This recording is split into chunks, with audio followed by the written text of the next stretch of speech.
Good afternoon.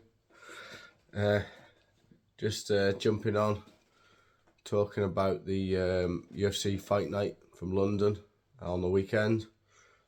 Went down with a couple of mates and their sons. Had a really good day, really good weekend to be fair. Watched all the fights. Not the best card. Feels like the last couple of cards in the UK, with the last one being the Manchester card through the night, they've been a bit of a disappointment. I don't think the matchmaking was great on this card. A lot of strikers versus grapplers and a lot of fights just sort of like petering out. No knockouts, lots of decisions. Molly retiring, probably the biggest talking point from the main card.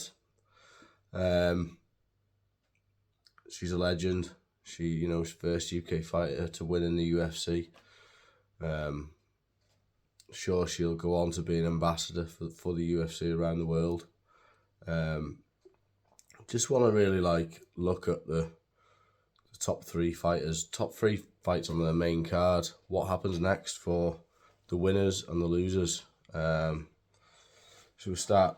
Kevin Holland fighting at 170. I actually looked. It was a good fight. There was lots of unorthodox things going on, and Kevin Holland's long limbs getting in the way of everything, to be honest. I think Kevin Holland needs to stay disciplined and stay down at 170. I think his size, his reach at that weight is a problem for people. He talks about wanting to fight at 185 and then go back to 170, but it's like maybe he goes up to 185 and gets a loss and then comes back down to 170 and gets a win. He just needs to find some consistency and stick to one division. There's some good potential opponents for him at 170.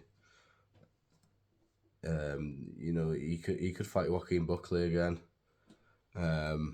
Lots of different fights for him there. He just needs to stay in that division. Gunnar Nelson, obviously on the back of that loss, doesn't fight very often. Only seems to fight when the UK cards are on. I think maybe he's got a lot going on outside of fighting himself with his gym and things. So interested to see whether he keeps fighting or whether he calls it a day maybe. And then the light heavyweights, which was really flat, really was looking forward to seeing the experience of Jan against the quickness and the striking of Ulberg, but it just turned into a leg kick fest, and it was just, the crowd was flat, really flat. Don't think Ulberg's anywhere near fighting for the title, if I'm totally honest. I think there's levels, and then if he gets into the top five, I think he'll get found out. I think maybe a matchup with Yuri might be a good shout on a fight night somewhere in Europe. I think for Jan at 42, what is there really left for him to do now? Maybe one more fight again in Poland or Czech Republic or somewhere where he can go out and lay his gloves down like Molly did. And then the main event, just really, to be honest, when the Jack Dilla Magdalena fight got changed to Sean Brady, I was already fearing the worst for Leon, because he's very similar to what Bilal is like, a lot of pressure and really good on the ground. Leon's been found out massively. Going forward now, I think for Leon, he's at that age where former champions struggle to get wins. You look at like Tony Ferguson's, Kamaru Usman's, Stephen Thompson's. They get to a certain age and it's Father Time catches up. So I think Leon's biggest sort of fight really is staying motivated, and finding someone who he can strike with. Hopefully the UFC gives him a good matchup.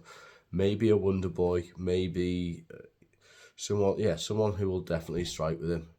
Not someone who's going to put him on the back foot and take him down, and like Sean Brady did. And then for Sean Brady, I think there's a couple of options. I don't think that gets him straight into the title fight. That fight there on the weekend. I think Ian Gary's an option. Would Ian Gary want that fight? Would it be a very similar fight to the one that's just taken place? Probably. And then the Shavkat, who's obviously injured, waiting to come back. And then maybe someone like Kamaru Usman, who needs a fight. I think it would be raise Brady's profile even more. Yeah. So that's the main event summed up, really. I think overall, summing the whole night up, there was some good fights on the prelims. It just missed that spark.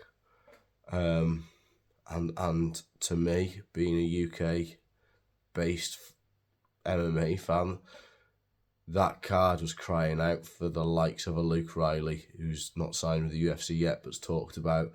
It was crying out for people like Oban Elliott to get the crowd going. It was, you look in a couple of weeks and there's Davey Grant, a British fighter, fighting in Vegas, and then you got Lerone Murphy headlining against Josh Emmett. It just feels like the UFC now, from when I started watching it, you used to get like maybe a card or two every month, one card a month, and then the fight night started to creep in. But then it feels like now that there's so many fight cards every weekend, the quality sometimes gets watered down. Saying that, in the Apex last week there was loads of knockouts, so it's just, I think it's the luck of the draw. But there was people sat there in the crowd on Saturday night. Luke Riley would have been there. Shamrock, who fights an Octagon. There's other fighters that, to me, you've got MVP. All of the British lads, Arnold, Allen, they could have all been, not all of them, maybe. Maybe that would make it too heavy. But I think a couple more of them, and maybe an MVP somewhere on that card would have really got the crowd going.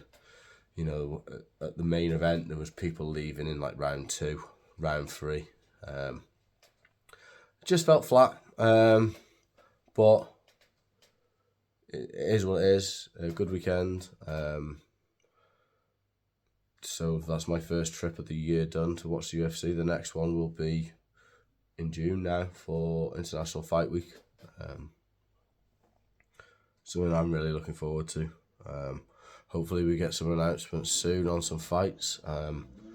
Some predictions on that coming up soon.